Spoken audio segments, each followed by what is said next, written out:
The Year of the Rat by Grace Lynn. Illustrated by Kulon.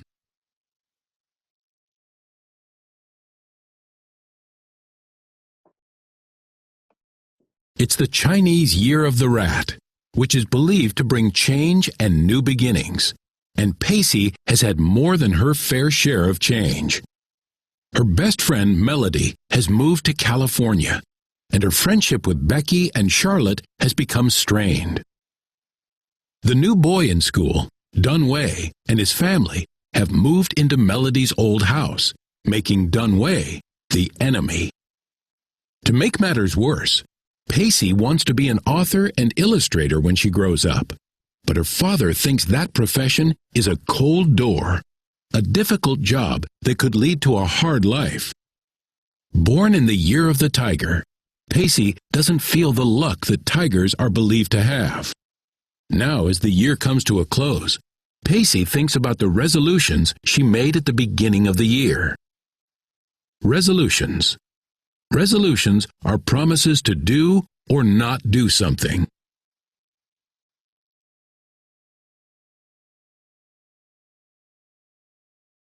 The weather seemed to turn cold in a snap. Even though we thought we were ready, everyone was surprised when snow fell from the sky as if someone were pouring down sugar. "Lots of snow today," Dad said in the morning. "You lucky kids.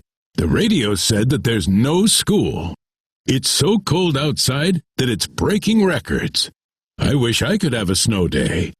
I'm going to turn into a snowman going to work today." No school. It was like a surprise vacation. I was all ready to go outside and play until I opened the door. Brrr! The cold wind bit my face, and the inside of my nose stung as if icicles suddenly formed there. I closed the door. "It's so cold out there," I said, shivering. "It froze my nose." Dad laughed and said, "I warned you. That's what you get when you open a cold door." All of a sudden, Dad saying that reminded me about the other cold door, the cold door of becoming an author and illustrator. Even though I didn't have any doubts about my talent anymore, I still didn't like that door. But for almost 2 years, I had thought that being an author and illustrator was what I wanted to be and who I was going to become. Now, I just didn't know. Was being an author and illustrator just a wishful dream? Or was it something I could make happen? Was it even something I should try to make happen? Doubts. If you have doubts, you aren't sure about something.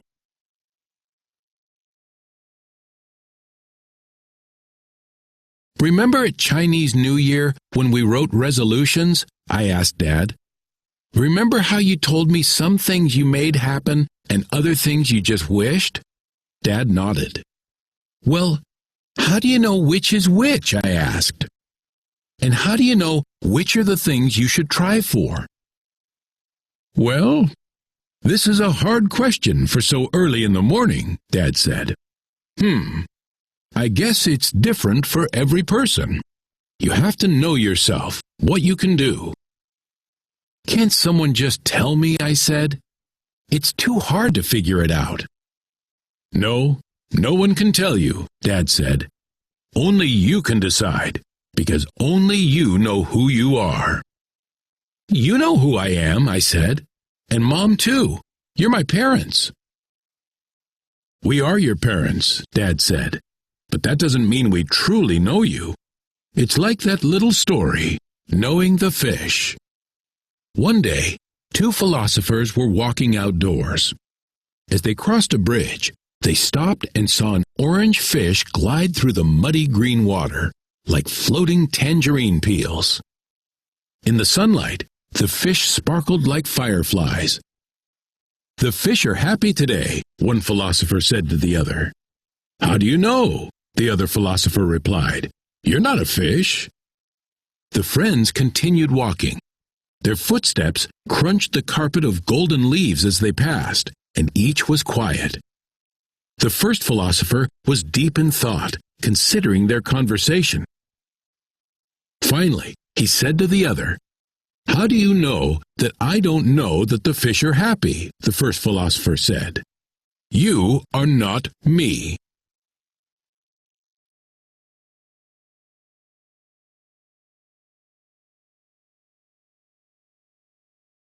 "So you see," Dad said, "only you really know yourself, and only you can really make your decisions." And I guessed Dad was right. It was up to me. All the things I didn't like, being scared of the cold door, feeling ashamed about Dunway and being Chinese, getting bad grades, feeling weird with Becky and Charlotte, even trying to get Sam Mercer to notice me. I was the one who had to change those things. And knowing that was a little scary.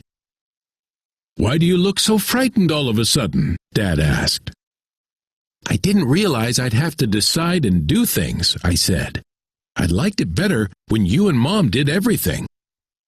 "Ah, you're growing up," Dad said. "Don't worry, it's not that bad. Do you remember how I told you the story about the 12 animals of Chinese New Year?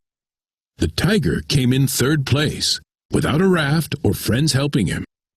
He looked at the wild and fierce waters and went in, relying on just himself, his courage and strength to get across. You were born in the year of the tiger, so you're brave. You can face anything." Dad's words warmed me, as if I had put on a fur coat. I could be brave. I didn't need tiger luck. I was a tiger. I could almost feel the tiger stripes on my back. Relying. When you are relying on someone, you are trusting or depending on that person. I wouldn't let the changes of the year of the rat sink me. That night, Melody was so excited when she called me, I could barely understand what she was saying. "Guess what?" she said. "Guess what? I'm coming back to New Hartford to visit." I couldn't believe it, but it was true. Melody was going to come back to visit. Her parents were selling the house to Dunway's family, and Melody's mom had to come back and take care of some paperwork and details. Melody's mom asked if she could stay with us while she was here, and she was going to bring Melody because we know you two would never forgive us if I came alone. But they weren't coming until around Chinese New Year. That seemed so far away. But luckily, the winter days were blowing by. In school, we were doing open projects again about endangered animals. And this time, I was making a book.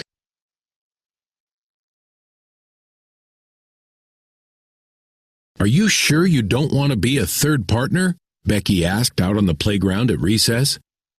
We were watching the boys play football in the snow.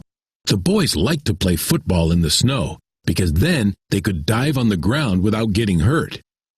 We liked to watch because it was funny to see them covered in snow, especially Sam Mercer, who rolled around so much that he looked like a gingerbread cookie with white icing. "You'll have to do all that work on panda bears by yourself," Becky added. "That's okay," I said. "If I want to be an author and illustrator, I better practice as much as I can." "What if you don't become an author and illustrator?" Charlotte asked. "Then you would have done all that practicing for nothing." "It won't be for nothing," I said, trying to feel as brave as a tiger. "I know I'm going to be one, no matter what." And after I said that, I did feel like a brave tiger. What did I care about cold doors when I had fur that was thick and warm? Just like the tiger that jumped into the wild water because he wanted to win the race, I was going to jump through the door and become an author and illustrator. I wouldn't be afraid anymore.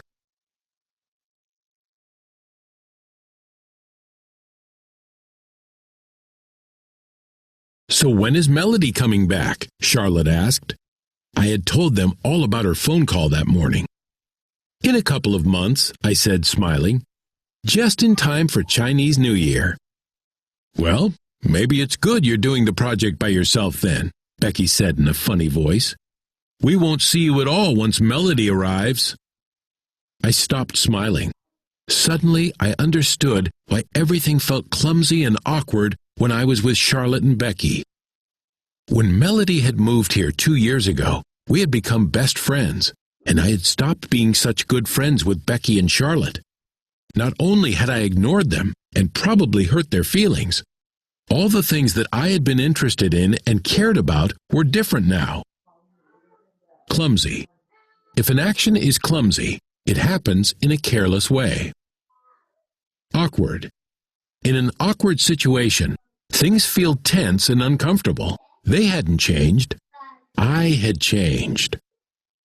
Wow! Look at that throw, Charlotte said as a ball whizzed through the air. Who threw that? It was Dumb Way, Becky said. Can you believe it? I guess Dumb Way is a pretty good football player. I took a deep breath and gathered my tiger strength. If I was ever going to make things better with Becky and Charlotte, I'd have to let them know how I had changed. I had to let them know that the things that wouldn't have bothered me before bothered me now. I don't think it's nice to call him Dumb Way, I said. His name is Dunway.